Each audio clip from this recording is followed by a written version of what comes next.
Subscribe करें और bell दबाएं ताकि कोई खबर रह न जाए।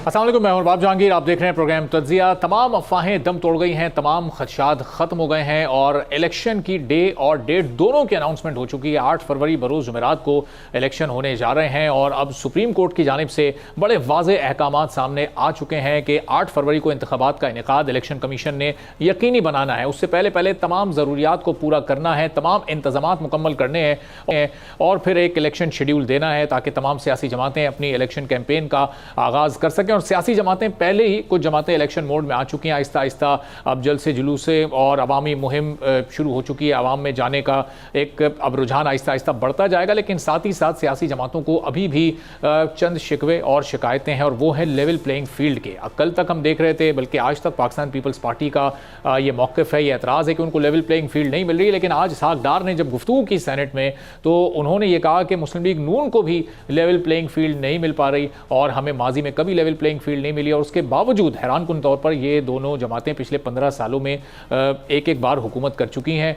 और इसके अलावा सूबाई सतह पर भी इनकी हुकूमतें रही हैं, लेकिन उसके बावजूद भी लेवल प्लेइंग फील्ड ना मिलने का जो इनका शिकवा है, ये कितना जायज़ है और अब इलेक्शन कमीशन के लिए कितना बड़ा चैलेंज होगा एक साफ शफाफ, एक फ्री एंड फेयर इलेक्शन करवाना जिसके नताइज को तमाम सियासी जमातें तस्लीम करें। और जो सियासी जमातें अभी एतराज़ कर रही हैं उनके जो इस वक्त खदशात हैं, तहफ़्फ़ुज़ात हैं, उनको कैसे इलेक्शन कमीशन दूर करेगा, इसी पर आज प्रोग्राम के पहले से बात करेंगे। मेहमानों का आपसे खुर्रम रोकड़ी साहब, इस्तेहकाम पाकिस्तान पार्टी के सीनियर रहनुमा हमारे साथ मौजूद हैं। हारून रशीद साहब, vice chairman Pakistan bar council के, हमारे साथ मौजूद हैं। कुछ ही देर में शर्मिला फारूकी साहिबा भी पीपल्स पार्टी की सीनियर रहनुमा हमारे साथ मौजूद होंगी। तो खुर्रम रोकड़ी साहब, ये जो सूरत हाल अब आज तो ज़ाहिर है कि वाज़े हो गई है, अब 8 फरवरी को इलेक्शन होने हैं, लेकिन हम अभी भी देख रहे हैं कि मुल्क की बड़ी सियासी जमातें वो ये कह रही हैं कि लेवल प्लेइंग फील्ड हमारे लिए मौजूद नहीं है, हमें तो उस तरह से इलेक्शन कैंपेन करने का मौका नहीं मिल रहा। कौन से मौके ये लोग चाहते हैं? लेवल प्लेइंग फील्ड से इनकी मुराद क्या है? जरा इस पर आप रोशनी डालें तो। कौन से मौके चाहिए, पहले तो हम इस पे आए जी, मौके चाहिए क्या? बहरहाल हमने तो इलेक्शन कैंपेन को जो है स्टार्ट कर दिया है और ये पुरानी पार्टीज हैं, इससे ज्यादा और टाइम क्या मिल सकता था? इंतखाबात का ऐलान हो गया। वैसे मैं आपको और एक और चीज भी बताऊंगी, इंतखाबात की जो कैंपेन रन करने के लिए 2 महीने बहुत बड़ा टाइम है, 2 महीने मैक्सिमम। आप जब इलेक्शन कैंपेन रन करते हैं तो वो जो इलेक्शन कैंपेन को चला रहा होता है वो भी और लोग भी वो पूरे एक दूसरे से यानी वो भी आजिज आ जाते हैं। अपनी कैंपेन्स को डिजिटली और एक प्रॉपर प्रोसीजर से चलाना ये एक आर्ट है, टाइम की पाबंदी करना। लेकिन जितने भी हम लोग लेवल प्लेइंग फील्ड की बात करते हैं, ये उठते हैं 12 बजे उठने के बाद तैयार होने में कोई घंटा डेढ़ लगाते हैं और उसके बाद फिर इनका इलेक्शन कैंपेन में चलना होता है। तो आई डोंट नो कि क्या ये चाहते हैं। मैं आपके प्रोग्राम के तो बस चले ज़हन में एक बात आई गई, उसको भी करता जाऊं कि हम तमाम को ना वक्त की कदर का एहसास नहीं है और हम वक्त को उसकी कदर के मुताबिक हम चलाते नहीं हैं। तो बहरहाल लेवल प्लेइंग फील्ड वाला एक नया जुमला आया है और ये चलेगा काफ़ी अरसा। और मैं आपकी बात सुन रहा था कि सारे कह रहे हैं कि हमें लेवल प्लेइंग फील्ड नहीं मिला। तो इस पे सिवाय मुस्कुराहट के और इस जो कहका एक बेख्तियारी में निकल गया, बस इस इतना ही काफ़ी है। बस इतना ही कहूंगा। तो बाकी वी आर रेडी, हम मैदान में और हमने अपनी खुर्रम साहब ये लेवल प्लेइंग फील्ड वाला मामला, ये अगर हम 2008 से जरा जायजा लेना शुरू करें तो विफाक में पीपल्स पार्टी की हुकूमत, सिंध में पीपल्स पार्टी की हुकूमत, फिर आप 2013 में आ जाएं नून लीग की विफाक में हुकूमत, नून लीग की पंजाब में हुकूमत, फिर आप 18 में आ जाएं पाकिस्तान तहरीक इंसाफ की विफाक में हुकूमत, पाकिस्तान तहरीक इंसाफ की पंजाब में हुकूमत। तो ये विफाक में भी हुकूमत मिल रही है, सूबे में भी हुकूमत मिल रही है, लेकिन फिर कह रहे हैं कि लेवल प्लेइंग फील्ड नहीं मिल रही। बस वैक्यूम आता है ना। मेरे ख्याल में कोई समझता है कि मुझे इस वक्त ज्यादा मिलना चाहिए। हमें तमाम को इसको देखना चाहिए कि जब हुकूमत में हम थे तो हमने क्या काम किए और हमें ये इस वक्त बात करनी चाहिए कि आइंदा जब हुकूमत में कोई भी आएगा तो वो क्या काम करेगा, उसकी पॉलिसीज क्या होंगी, वो रिफॉर्म्स कैसे लेके आएगा, वो अपनी मुईशत को कैसे ठीक करेगा, लोगों का जो आम लोगों के इश्यूज हैं उनका उसके पास क्या एजेंडा है, क्या प्लान है। तो इस पर ज्यादा बात हो तो शिकवे शिकायतों से निकलना बहुत जरूरी है, क्योंकि तमाम जो हैं वो लगातार मुस्तफीद हो चुके हैं हुकूमतों से। कोई 40 साल से है, कोई 20 साल से है, कोई कितने सालों से है, तो हुकूमतें ही हुकूमतें हैं इनकी। जी सर। सही।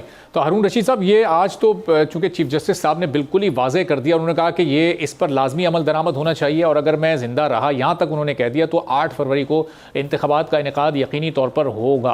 अब ये मामला 2-2.5 महीने पहले भी इसी तरह से निपटाया जा सकता था। ये कंसल्टेशन जो कल हुई है, जो इत्तेफाक राय कल सदर साहब और इलेक्शन कमीशन के दरमियान हुआ, अगर वो उसी वक्त तय पा जाता तो ये शायद पाकिस्तान तहरीक इंसाफ को या सुप्रीम कोर्ट बार को जाना ही ना पड़ता। सुप्रीम कोर्ट क्या कहेंगे, ये हो जाना चाहिए था महीने 1.5 महीने पहले ही?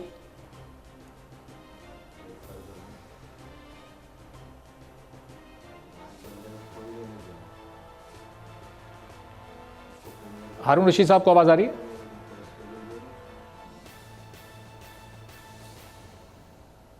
चलिए हारून साहब, मैं आपकी तरफ आता हूँ, ज़रा आपको रिकनेक्ट हम करते हैं। शर्मिला फारूकी साहब हमारे साथ मौजूद हैं। शर्मिला साहब, ये अगर इलेक्शन कमीशन और सदर मुमलिकत पहले बैठ जाते साथ, ये इत्तेफाक राय पहले हो जाता, तो इतने अरसे से जो एक गैर यकीनी की फ़ज़ा थी, आप लोग बार बार डेट की डिमांड कर रहे थे, तो ये खदशा, ये अफवाहें पहले ही ख़त्म हो जाती हैं और एक डेट सामने आ जाती। अब बैरन आ चुकी है, तो जो लेवल प्लेइंग फील्ड वाला आप लोगों का एक शिकवा था, एक तहफ़्फ़ुज़ात थे आपको, आज भी बिलावल साहब ने उसको दोहराया है, वो अभी भी मौजूद हैं? जी बहुत शुक्रिया अरबाब साहब। देखिए बात यह है कि काश के ये तारीख़ अदालती कार्रवाई के नतीजे में ना आती, काश के हर इदारा अपनी आइनी ज़िम्मेदारी पूरी करता और इलेक्शन कमीशन ऑफ पाकिस्तान ये तारीख़ दे देते। लेकिन अनफॉर्चुनेटली ऐसा नहीं हुआ। अब शायद पाकिस्तान में प्रेसिडेंट बनता चला जा रहा है कि अब इलेक्शन की तारीख़ भी अदालती कार्रवाई के नतीजे के अंदर आएगी। होना तो ये चाहिए था कि 90 दिन के अंदर इलेक्शंस होने चाहिए थे, इलेक्शन कमीशन को तारीख देनी चाहिए थी और फ्री एंड फेयर इलेक्शंस होने चाहिए थे, लेवल प्लेइंग फील्ड सबको मिलनी चाहिए थी। लेकिन अभी भी जो खदशात और जो मामलात और हालात आपके मेरे हम सब की नज़र के सामने हैं, वो यही हैं कि बिलखुसूस एक जमात है जिसको एक प्रेफरेंशियल ट्रीटमेंट दी जा रही है। ये सिर्फ मैं या मेरी जमात नहीं कह रही, ये इस वक्त तमाम मीडिया कह रही है, तज्ज़ियाकार कह रहे हैं, दीगर हल्का अहबाब में जो लोग हैं, समझ बूझ रखते हैं, वो कह रहे हैं, पब्लिक कह रही है। अब इशू क्या है? इशू ये है कि अगर इस मुल्क में फ्री एंड फेयर इलेक्शन नहीं होते और एक बार फिर बैलेट पे डाका डाला जाता है, तो मज़ीद बेचैनी फैलेगी, मज़ीद सियासी जो एक इंस्टेबिलिटी है वो बढ़ेगी, मौशी बहरान मज़ीद रहेगा। अब अगर हमने इस मुल्क के अंदर बेहतरी लानी है और एक फ़ाल जमहूरियत के अंदर काम करना है, पार्लियामान को बालादस्त देखना है, आइन और कानून की बालादस्ती देखनी है, तो हमें फ्री एंड फेयर इलेक्शंस लाजमी कराने पड़ेंगे। देखिए 8 तारीख को इलेक्शंस हो जाएंगे, अल्लाह करे हो जाएं, मेरी ख्वाहिश है, मेरी ये आरज़ू है और शायद हो भी जाएं, मोस्ट प्रोबेबली हो जाएंगे। लेकिन वो कितने क्रेडिबल? शर्मिला साहब, ये अब इसमें शायद वाली तो बात ही नहीं है। आज चीफ जस्टिस साहब ने ये रिमार्क्स भी दिए हैं कि कोई इस बारे में कोई इबाहम में ना रहे। अब ये बिल्कुल क्लियर है। चीफ जस्टिस साहब ने कहा कि मैं जिंदा रहा तो इस पर अमल दरामद होगा। तो अब तो ये बिल्कुल क्लैरिटी हो चुकी है और अब तमाम जिम्मेदारी फिर इलेक्शन कमीशन के ऊपर है। ठीक है अरबाब साहब, इंशाल्लाह ताला मैं बड़ी पुरुम्मीद हूँ। और मैंने कहा ना, देखें किसी वक्त का पता नहीं चलता। क्या हमें पता था कि इस मुल्क में ज़लज़ला आएगा? क्या हमें पता था कि सैलाब आएगा? नहीं पता होता। लेकिन इफ्स एंड बट्स, ये अननेचुरल चीज़ें होती हैं। लेकिन इंशाल्लाह हम बड़े पुरुम्मीद हैं कि इलेक्शन होंगे। लेकिन मैं वही कह रही हूँ कि इलेक्शन तो हो जाएंगे, लेकिन क्या वो फ्री एंड फेयर होंगे? क्या पीपल्स पार्टी को लेवल प्लेइंग फील्ड मिलेगी? क्या PTI को लेवल प्लेइंग फील्ड मिलेगी? क्या जो दीगर जमातों के तहफ़्फ़ुज़ात हैं उनको एड्रेस किया जाएगा? ये तमाम चीज़ें हैं ना। फ्री एंड फेयर इलेक्शंस का प्री रिक्विजिट है लेवल प्लेइंग फील्ड। मेरी ख्वाहिश ये है कि जो इस वक्त ट्रीटमेंट और प्रेफरेंशियल ट्रीटमेंट और प्रोटोकॉल या नवाज शरीफ साहब को मिल रहा है, मुझे बड़ी खुशी है कि मिल रहा है। 3 बार वज़ीर आज़म रह चुके हैं, 4 साल जलावतनी के बाद वापस आए हैं, अपने सियासी मैदान में अपना कलीदी किरदार अदा करेंगे। मैं चाहती हूँ वो ट्रीटमेंट यूसुफ रज़ा गिलानी को भी मिले। मैं चाहती हूँ वो ट्रीटमेंट शाहिद खाकान अब्बासी को भी मिले, वो राजा परवेज़ अशरफ को भी मिले। मैं चाहती हूँ तमाम कैदियों की सज़ाएं मुअत्तल हो जाएं, सब अपने अपने घर चले जाएं, अपने प्यारों के पास। ये बहुत सारी ऐसी चीज़ें हैं जिनके ऊपर एक सवालिया निशान है आने वाले इलेक्शंस के हवाले से, और इन सवालात को एड्रेस करना बहुत ज़रूरी है। अदरवाइज़ अगेन इलेक्शन मुतनाज़ा होंगे। अगर सिलेक्शन 2018 की गलत थी तो फिर 2024 की भी गलत होगी। सही, तो ये आपके अभी तहफ़्फ़ुज़ात हैं और बड़े वैलिड हैं, और ज़ाहिर है कि अब देखेंगे कि वक्त के साथ साथ इनके जवाब सामने आते हैं नहीं आते। हारून रशीद साहब, ये इलेक्शन की डेट के लिए अदालत जाना पड़ा फ़रीक़ैन को, पाकिस्तान तहरीक इंसाफ गई, बाद में पीपल्स पार्टी भी उसमें शामिल हुई, सुप्रीम कोर्ट बार भी वहाँ गई। तो अभी जो लेवल प्लेइंग फील्ड का मुतालबा इस वक्त सियासी जमातें कर रही हैं, और उसमें बहुत सारी सियासी जमातें शामिल हैं, क्या अब इसके लिए भी इनको अदालत ही जाना पड़ेगा? ये भी अदालत से इनको ये मामला क्लियर होगा? इलेक्शन कमीशन से बार बार ये लोग मुतालबा कर रहे हैं, तो वो तो नहीं इनको मुतमईन कर पा रहा? एक फ़र्क जो नज़र आ रहा है वो इस वक्त वाज़ेह है। तो ये रोल जो है इलेक्शन कमीशन का ही है कि वो सारी पार्टियों को, पार्टी हेड्स को या रिप्रेजेंटेटिव्स को बुला के एक कंसेंसस के साथ ये मामला तय करें कि इलेक्शन का प्रोसीजर कैसे होगा और किस तरह इलेक्शन होल्ड किया जाएगा। इसलिए कि हर पार्टी अगर ये कहती है, पार्टी की ऑब्जेक्शन आ रहे हैं कि लेवल प्ले फील्ड हमें नहीं मिल रही, तो उनके तहफ़्फ़ुज़ात जो है वो इलेक्शन कमीशन दूर करे। बाकी तो वो अदारे हैं जिन्होंने इलेक्शन कराना है, वो सिक्योरिटी भी प्रोवाइड करेंगे। सुप्रीम कोर्ट ने ऑर्डर भी कर दिया है। अब 8 फरवरी को इलेक्शन भी इंशाल्लाह जरूर होंगे, और ये जमहूरियत है और जमहूरियत को चलना चाहिए। जिस तरह अब इलेक्शन इनकाद होने का ऑर्डर हो गया है तो वो हो जाएगा, लेकिन पार्टीज का अपनी एक पार्टीज अगर एतराज़ात करती हैं तो उन एतराज़ात को इलेक्शन कमीशन को हैंडल करना चाहिए कि वो एतराज़ात दूर करे। सही, और ज़ाहिर है कि हारून साहब अगर ये इस माहौल में होते हैं, एतराज़ात के माहौल में और तहफ़्फ़ुज़ात के माहौल में इलेक्शन होता है, तो फिर बहुत सारी सियासी जमातें नताइज पर भी एतराज़ कर सकती हैं। अब ये इंटेंशन वाला मामला तो अदालत ने क्लियर कर दिया, अब इंटेंशन तो ज़ाहिर है इलेक्शन कमीशन पर बाइंडिंग है, वो कराएगा इलेक्शन 8 फरवरी को, लेकिन जो इनकॉम्पिटेंस वाला मामला है उसको अब कैसे, वो तो एक बड़ा चैलेंज हो जाएगा इलेक्शन कमीशन के लिए इस माहौल में साफ शफाफ इलेक्शन करवाना। देखें ना, मैक्सिमम उन्हें इलेक्शन कमीशन को ये रोल प्ले करना चाहिए कि किसी भी पार्टी को अपनी हद तक वो ये एतराज नहीं आना चाहिए कि लेवल किसी एक पार्टी को फेवर हो रही है या नहीं हो रही। ये तो पॉलिटिकल पार्टीज का अपना अपना इंटरेस्ट है और अपने अपने रोल है। लेकिन अगर एक दफा इलेक्शन हो जाता है तो अगर अनफेयर इलेक्शन होता है, और अनफेयर इलेक्शन का हमने 2018 में भी एक सबक सीख लिया है कि जब अगर एक ही पार्टी को ये रोल दिया जाएगा कि वो उसे लाया जाए और उसे हुकूमत दी जाए, तो वो फिर वही हाल होता है जो पीटीआई का हो। अब फ्री एंड फेयर इलेक्शन होने का मतलब ही ये है कि पब्लिक की डिमांड के मुताबिक इलेक्शन होने चाहिए, और जो पार्टी मेजॉरिटी के साथ आए, जिसकी मेजॉरिटी नजर आए, वो उसको हुकूमत करने का इख्तियार है। लेकिन अगर कोई अदरवाइज होगा, किसी एक पार्टी को लेके चला जाएगा, तो फिर मेरे ख्याल में इलेक्शन जो है वो मुतनाज़ा ही रहेगा। तो ये इलेक्शन मुतनाज़ा नहीं होना चाहिए। जमहूरियत है, जमहूरियत को चलना चाहिए। सही, अब खुर्रम रोकड़ी साहब, ये सिर्फ इलेक्शन करवा देना है इलेक्शन कमीशन ने, या फिर वाकई ऐसा फ्री एंड फेयर इलेक्शन हो कि फिर उस पर किसी को एतराज़ ना हो, और वो एतराज़ात जो अभी हैं सियासी जमातों के, पाकिस्तान तहरीक इंसाफ का, पाकिस्तान पीपल्स पार्टी का, वो अभी बैठकर उसको हल करना पड़ेगा ना, वरना 1 माह बाद 1.5 माह बाद तो इलेक्शन सर पर आ जाएंगे, और फिर उसी वक्त ये ऐलानात शुरू हो जाएंगे कि जी ये हम नताइज नहीं मानने वाले, फ़लाँ को फेवर मिल रहा है, फ़लाँ के साथ एक खुसूसी रवैया रखा हुआ है इलेक्शन कमीशन ने। तो ये अभी वो वक्त है बैठने का, साथ मिल बैठ कर ये मसाइल हल करने का? नहीं, इनका काम है तमाम का कि ये फील्ड में जाएं। इस वक्त ये अपने अपने इलेक्शन कैंपेन्स को शुरू करें और उस सिमत में जाएं। या बैठे रहेंगे तो फिर बैठे रहें, और बैठे रहने के बाद अगर मैंने इलेक्शन लड़ना है और मैं बैठा रहूं और 2 महीने के बाद मैं गिले शिकवे शुरू कर दूं, तो फिर आप मेरे उस गिले शिकवे की क्या अहमियत रहेगी? देखिए, इलेक्शन कमीशन ऑफ पाकिस्तान मेरा ज़ाती ख्याल है, और ये तमाम का ख्याल यही था कुछ दिन पहले तक, और अभी भी वही होना चाहिए जो कुछ दिन पहले तक था, कि वो फ्री एंड फेयर इलेक्शन कराएगा। और उसको एम्पावर किया उन्होंने असेंबली के अंदर बैठ के इन तमाम लोगों ने, और वो accordingly election commission of Pakistan अपनी तमाम प्रोसीडिंग्स को, तमाम जो पार्टीज है उनको बुलाकर 1 by 1 उनके साथ मीटिंग्स करके तमाम प्रोसीडिंग्स को एक प्रॉपर चैनलाइज करके चल रहा है, और कोई ऐसा नहीं छोड़ रहा, ना कोई ऐसा एम्बिग्यूटी है कि जिसके ऊपर उस पर एतराज किया जाए। अभी भी पार्टीज के पास अपना टाइम है, ये जाए अपना टाइम ले, इलेक्शन कमीशन ऑफ पाकिस्तान के पास जाएं और उनसे जाकर बात करें, और अगर आप वो समझते हैं कि उनकी बात सुनी जा रही तो यहाँ पे आकर फिर मीडिया में भी उसको लाजमी कहें कि हम गए, लेकिन ये जा रहे हैं, तमाम पार्टीज को बुलाया जा रहा है, तो इलेक्शन फ्री एंड फेयर होगा, और बाकी मुझे इसमें कोई डाउट नहीं।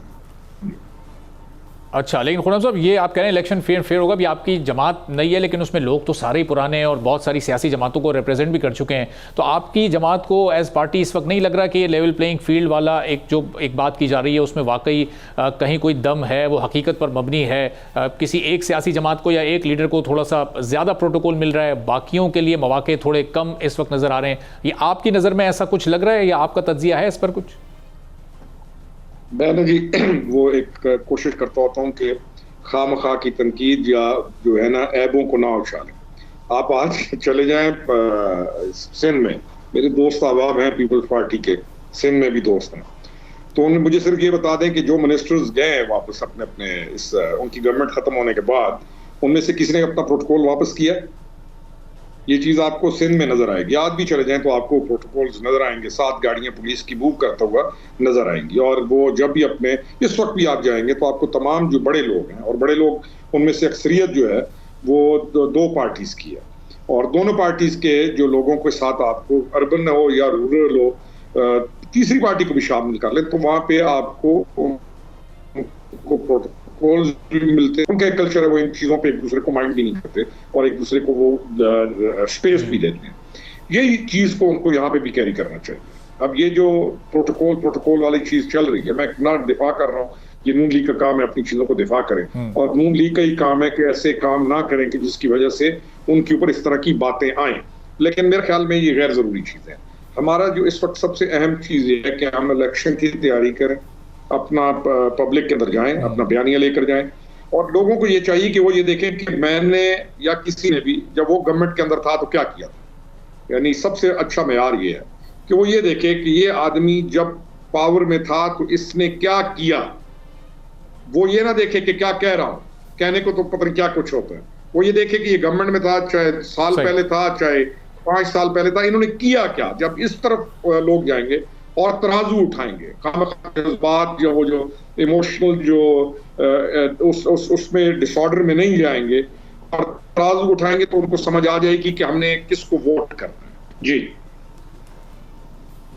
ठीक है, तो शर्मिला साहिबा, ये अब सिंध की बात कर रहे हैं खुर्रम साहब के, वहाँ भी ज़ाहिर है अब हमारे यहाँ का कल्चर भी यही है कि हुकूमत हम छोड़ भी देते हैं, हमारे पास मिनिस्ट्रीज़ नहीं भी होती, तो वो प्रोटोकॉल तो हम एंजॉय करते ही रहते हैं। और जब हम फ्री एंड फेयर इलेक्शन की बात कर रहे हैं तो उसमें फिर पाकिस्तान तहरीक इंसाफ के लिए भी आप लोग की वो डिमांड है कि उनको भी उसी तरह से जैसे बाकी सियासी जमातों को मौका मिल रहा है इलेक्शन में हिस्सा लेने का, उसी तरह से उनको भी मौका मिलना चाहिए, वही मौके मिलने चाहिए।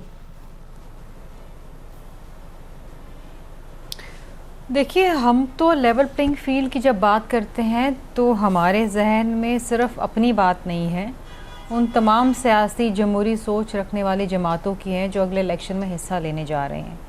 जहाँ तक ये रही बात ये तासुर कि हम अगर हुकूमत छोड़ भी देते हैं तो हम प्रोटोकॉल एंजॉय करते हैं, ये बड़ा गलत तासुर है। ऐसी बात हरगिज़ नहीं है, बिलखुसूस उन कैंडिडेट्स के लिए जो इलेक्शन में जा रहे हैं उनके लिए तो बिल्कुल भी गलत है। ऐसे कहीं नहीं होता कि वो उनको प्रोटोकॉल मिलता है, वो इलेक्शन भी लड़ रहे होते हैं।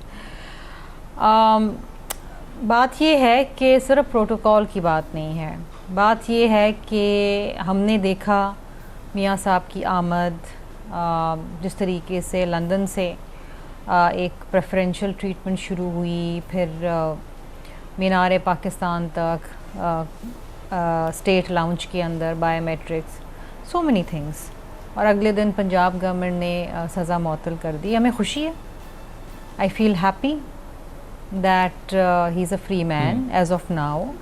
जब तक उनकी अदालतों में मुकदमात चलें वहाँ भी ज़मानतें मिल गई, अच्छी बात है। इंसाफ सबको मिलना चाहिए और फौरी इंसाफ मिलना चाहिए, ये हर इंसान का हक़ है। मेरी ये ख्वाहिश है कि जिन जिन लोगों के मुकदमात अदालतों के अंदर हैं उनको भी फौरी इंसाफ मिला जाए, उनकी भी सज़ाएं माफ़ हो, वो भी अपने प्यारों के साथ अपने घर में हो। I truly believe this and I truly wish for this. लेकिन ये तमाम चीज़ें एक तासुर ये दे रही हैं, एक माहौल ऐसा लग रहा है कि शायद उनको और उनकी जमात को एक प्रेफरेंशियल ट्रीटमेंट मिल रहा है। ये अगले जनरल इलेक्शंस के लिए मुनासिब नहीं है, ये तासुर ही मुनासिब नहीं। चले हम तासुर ही ले लेते हैं, शायद ये हकीकत ना हो जितनी मैं बयान कर रही हूँ, लेकिन ये तासुर ही गलत है। क्योंकि अगर अगले इलेक्शंस भी मुतनाज़ा हो गए तो पाकिस्तान की सियासी तारीख में एक बार फिर इलेक्शंस को कोई एक्सेप्ट नहीं करेगा, इलेक्शन रिजल्ट को कोई एक्सेप्ट नहीं करेगा। Again this will lead to political instability. इस वक्त हम जिस बात का बिल्कुल भी we can not afford this. हमें पॉलिटिकल स्टेबिलिटी चाहिए, मईशत का पहिया चले, इन्वेस्टमेंट आए।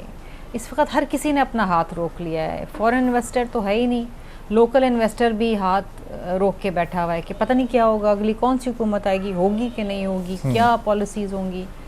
ये मुल्क के लिए अच्छा नहीं है। बेरोज़गारी, गुर्बत, महंगाई उरूज पे है। इस तरह कैसे हालात, कैसे गुजारा होगा? सही, लेकिन शर्मिला साहब जिस तासुर की आप बात कर रही हैं वो उस तासुर के काउंटर में आज एक आर्गूमेंट तो आए। आज देखें इसाक डार साहब ने जो सेनेट में गुफ्तगू की वो ये कह रहे हैं कि हमें भी यानी उनकी जमात को भी लेवल प्लेइंग फील्ड नहीं मिलती और कभी नहीं मिली।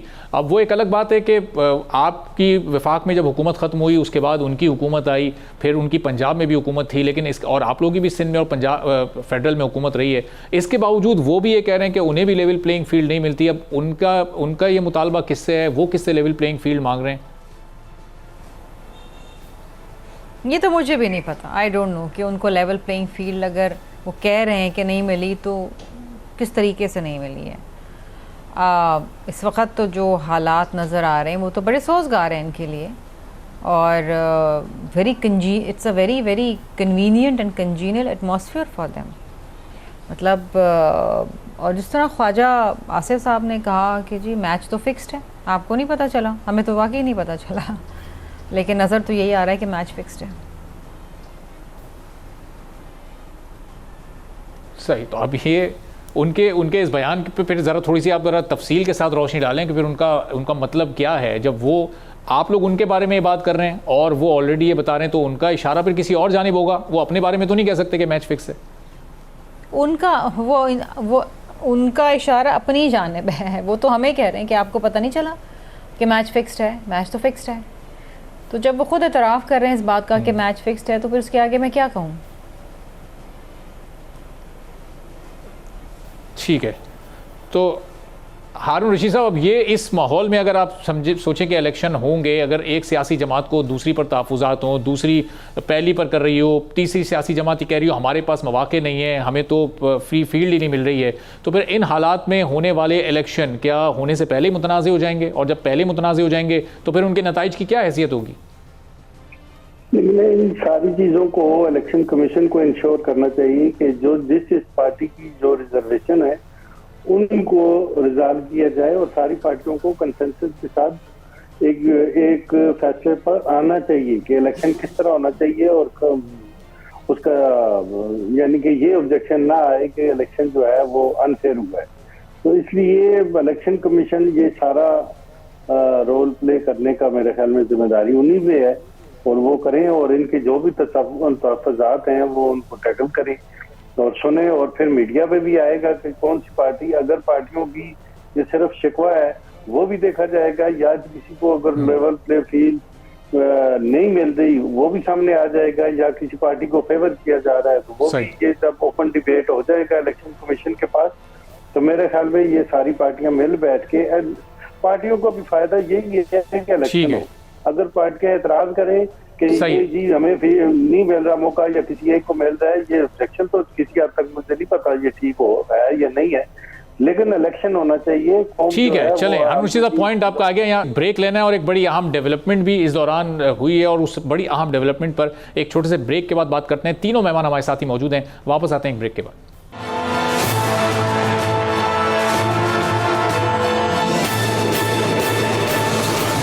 खुर्रम रोकड़ी साहब, ये आपकी तरफ भी मैं सवाल लेकर आता हूँ कि अब ये आने वाले दिनों में कितना बड़ा चैलेंज है, चूँकि ये लाखों की तादाद में ऐसे लोग मौजूद हैं पाकिस्तान में जो कि इल्लीगल हैं और फिर उनके ताने बाने इस तरह के ग्रुप से भी जुड़ते हैं। फिर ये इस कार्रवाई का ऐन उस वक्त होना जब वो मुद्दत ख़त्म हुए, वो डेडलाइन ख़त्म हुए, अभी 3 दिन ही हुए हैं सिर्फ।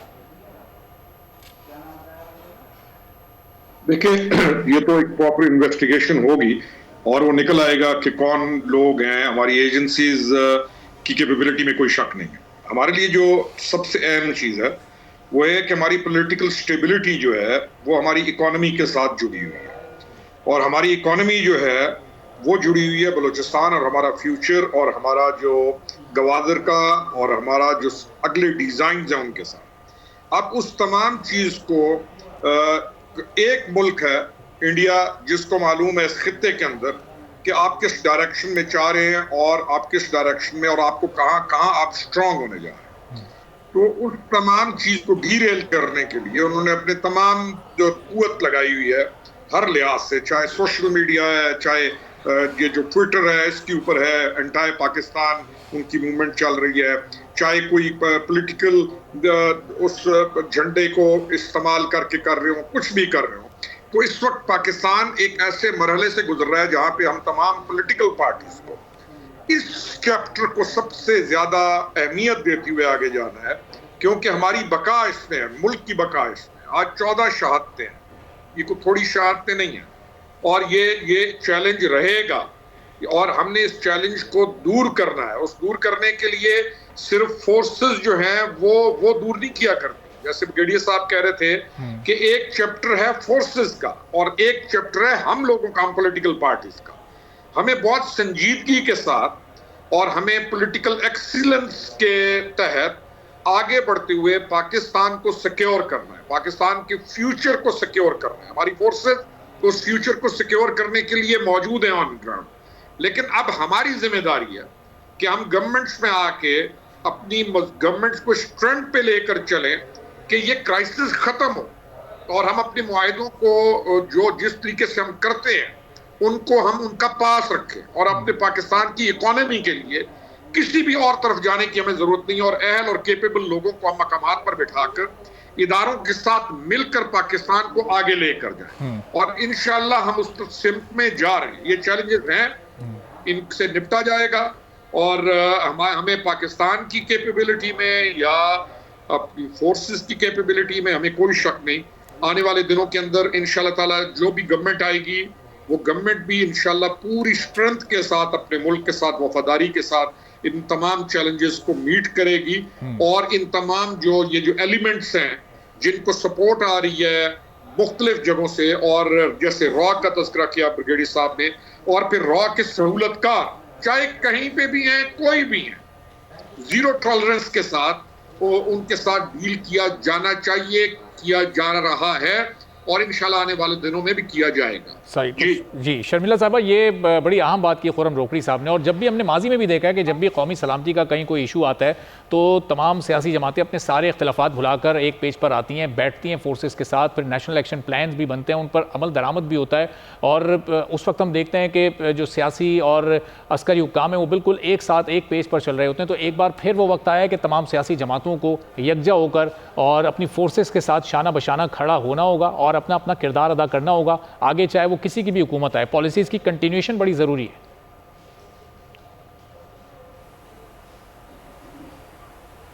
जी बिल्कुल, देखिए पहले तो मैं इस वाक़ये को बिल्कुल कंडेम करूँगी और जो हमारी फोर्सेस हैं उनकी जो कुर्बानियाँ हैं वो लाजवाल हैं, and they are ultimate defenders.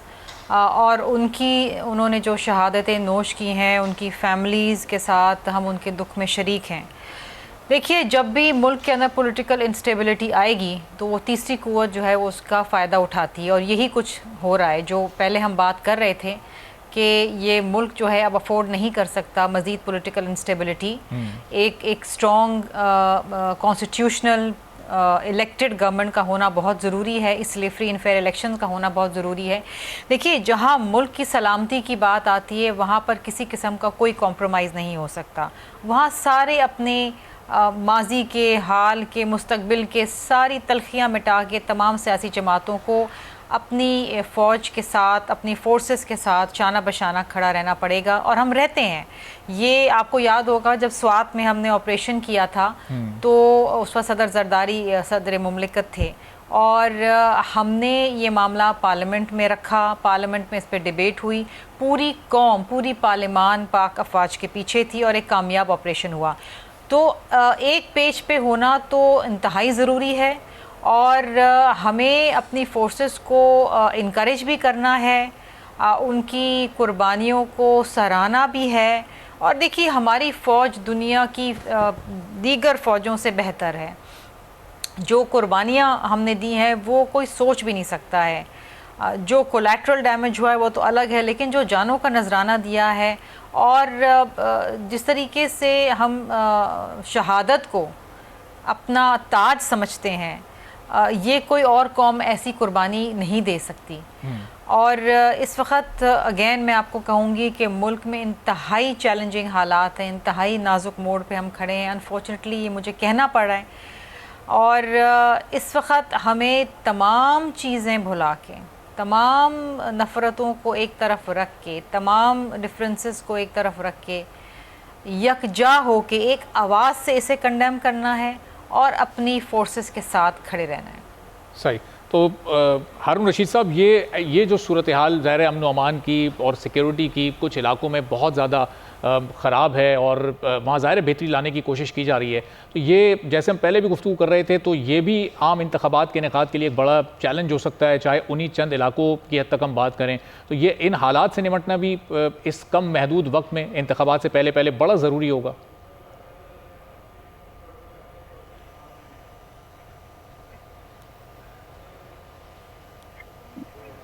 देखिए, इसमें तो हमारा रोल जो हमारी फोर्सेस का है, खासकर पाक आर्मी का, वो एक कलीदी किरदार है। उन्होंने हमेशा कुर्बानियां भी दी हैं, हमारी दहशतगर्दी का मुकाबला भी किया है और लोगों को वाकिल जहन्नम भी किया है दहशतगर्दों को, और हमारा है। तो ये तो उनका एक अहम किरदार है जो दहशतगर्दी को निमट रहे हैं 2007 से। तो ये तो हम जोग्राफियाती ताल्लुक कुछ ऐसा ही है, हमें टेंशन इधर इंडिया है, तो भी हमने उन्हें हर तरह की हेल्प की है और पाकिस्तान ने उन्हें संभाले रखा है, जिस वजह से जो उनको यानी कि पाकिस्तानी निमक का भी ख्याल नहीं आया और उन्होंने पाकिस्तान के साथ जी। हारून साहब, आपकी आवाज़ सही तौर पर नहीं आ पा रही, आपको रिकनेक्ट करते हैं, फिर आपकी तरफ वापस भी आते हैं। सैयद मोहम्मद अली साहब भी हमारे साथ मौजूद हैं, माहिर हैं उनके। तो मोहम्मद अली साहब, ये सैनिटाइजेशन, बाबर अलाउद्दीन साहब हमारे साथ मौजूद हैं, ब्रिगेडियर बाबर अलाउद्दीन साहब। तो बाबर साहब, ये सैनिटाइजेशन ऑपरेशन जब चल रहे होते हैं तो उनके क्या प्रोटोकॉल्स होते हैं? ये उस पर हमला हुआ तो क्या दहशतगर्दों के लिए किसी सैनिटाइजेशन ऑपरेशन के दौरान जवानों को टारगेट करना निस्बतन आसान होता है? क्या तरीक़ाकार होता है? ज़रा अगर आप इस पर थोड़ी वजाहत कर सकें। खास पर्टिकुलर टाइम पे नहीं होता। जैसे मैंने पहले कहा कि ये जो एरियाज हैं बलूचिस्तान के, जिन इलाकों में ये ज्यादातर दहशतगर्द जो है वो सरगर्म अमल हैं, ये एरियाज बड़े आइडियल एरियाज हैं इस तरह की वॉरफेयर के लिए, क्योंकि यहाँ पर इनके लिए छुपना आसान है, इनकी वहाँ पर कमीन गाहें होती हैं, वहाँ पर ये कार्रवाइयाँ करके भाग जाते हैं। सिक्योरिटी फोर्सेस चूंकि उनके तादाद भी ज्यादा है, उनकी मूवमेंट, वो वल्नरेबल होते हैं, वो ज़ाहिर है उनकी मूवमेंट प्लान भी होती है, वो एक जगह दूसरी जगह जाते रहते हैं, उनकी मूवमेंट को डिटरमिन करना आसान होता है, वो रेगुलरली उनकी मूवमेंट्स होती रहती हैं। और जब उनके खिलाफ इस तरह का दायरा इन दहशतगर्दों के खिलाफ तंग होता है, सिक्योरिटी फोर्सेज को कामयाबियां मिलती हैं, चाहे वो उस इलाके में इंटेलिजेंस बेस्ड ऑपरेशन है या जैसे आप कह रहे हैं सेंसिटाइज किसी को करना है आपने ओवरऑल एरिया में लोगों को, तो उस वक्त ज़ाहिर सिक्योरिटी फोर्सेज की जब कार्रवाई या ऑपरेशन चल रही होती हैं तो उनकी स्ट्रेंथ भी ज्यादा होती है।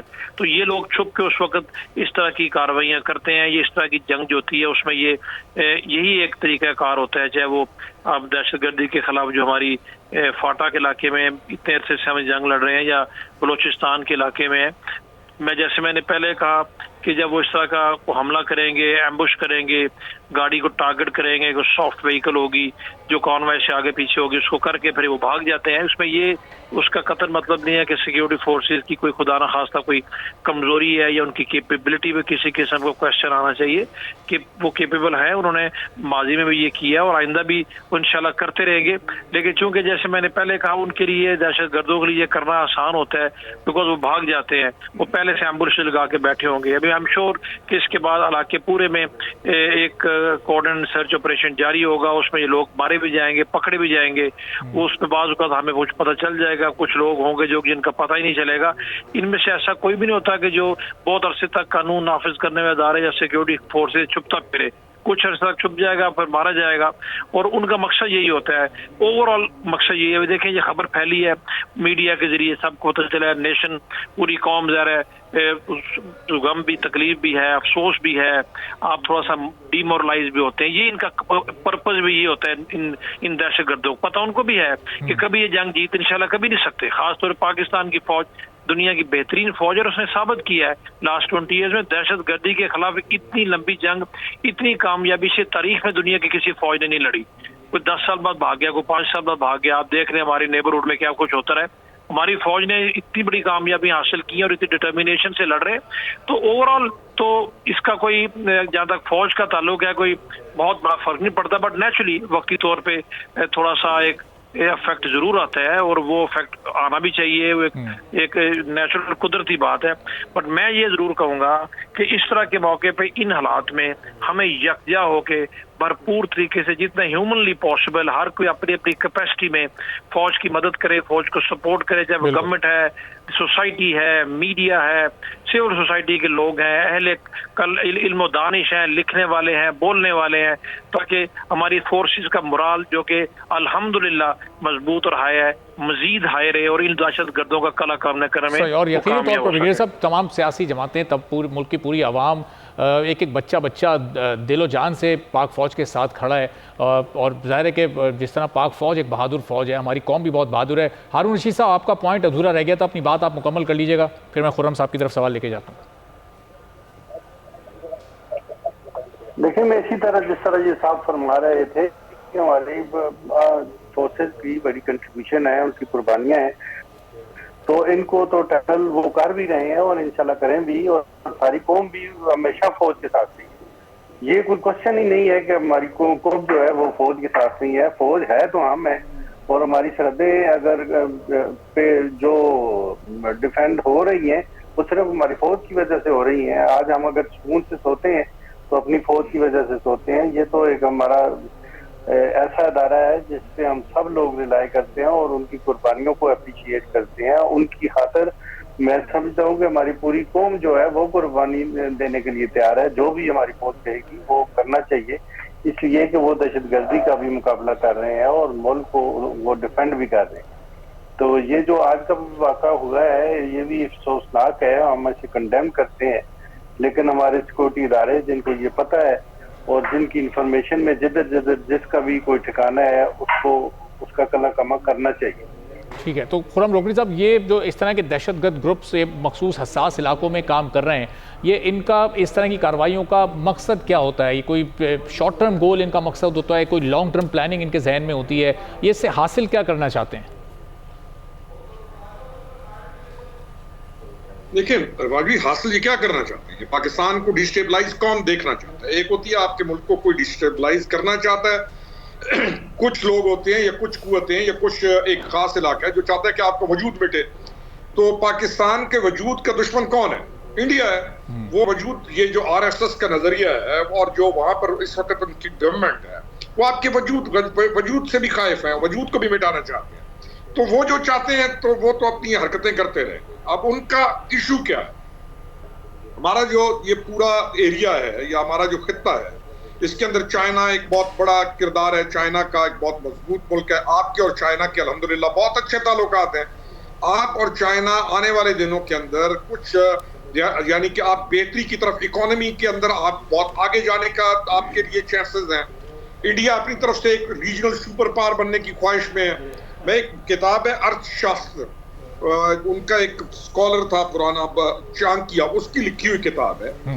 मैं कई दफा कह चुका हूं कि अर्थशास्त्र को पढ़ लें या उसके कुछ चैप्टर्स को ही पढ़ लें जो रिलेटेड आपको समझ आते हैं हमारे इस खित्ते के लिहाज से, आपको समझ आ जाएगी कि उनकी पॉलिसी क्या है और वो करना क्या चाहते हैं, और वो हमारे इलाकों के अंदर घुसकर किस तरीके के साथ उन्होंने इन्फिल्ट्रेशन की और जैसे वो चलना चाह रहे हैं। और जो इवन सोशल मीडिया पे हमें बहुत ज्यादा अलर्ट होने की जरूरत है कि वो कैसे प्रोवोक करते हैं, कैसे इंसाइट करते हैं और कैसे मामलात को वो लेकर चलते हैं। लेकिन बेहतर चीज ये है कि हर आने वाले दिन के साथ उनके ये जो हरकतें हैं ये एक्सपोज होती जा रही हैं और हम और ज्यादा यूनाइट होते जा रहे हैं अल्हम्दुलिल्लाह।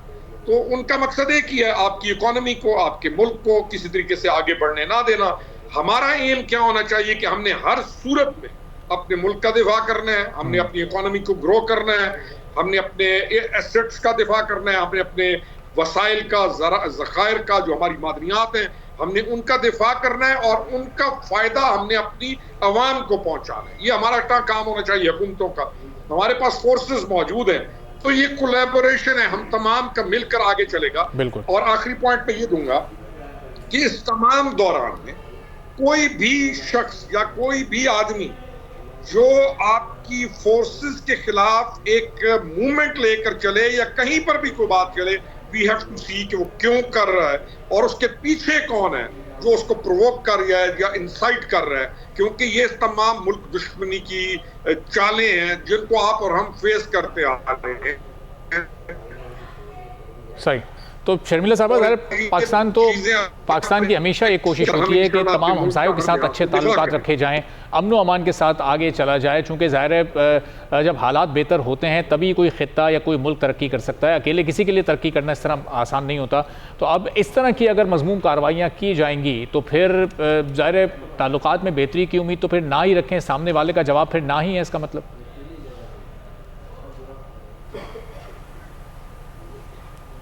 आप देखिए ना, हमारे शर्मिला साहिबा से मैंने सवाल किया, फरम साहब जरा काइंडली मौका दीजिएगा, शर्मिला साहिबा से मैं पूछ रहा था।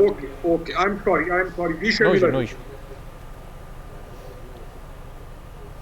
देखिए, इंडिया के साथ हमारे कैसे ताल्लुकात हैं ये तो इस पे क्या आप तबसरा करें, और इंडिया किस तरीके से पाकिस्तान को एक दहशतगर्द मुल्क कहता है और दुनिया भर में इसको बावर कराने की कोशिश करता है, ये किसी से ढकी छुपी बात नहीं है। ठीक है, बहुत बहुत शुक्रिया शर्मिला फारूकी साहिबा, सैयद मोहम्मद अली साहब, हारून रशीद साहब, खुरम रोकड़ी साहब हमारे साथ मौजूद थे। इंतहाई अफसोसनाक ये कार्रवाई गवादर बलूचिस्तान में जहाँ सिक्योरिटी फोर्सेस पर हमला हुआ और 14 जवानों ने जाम शहादत नोश किया।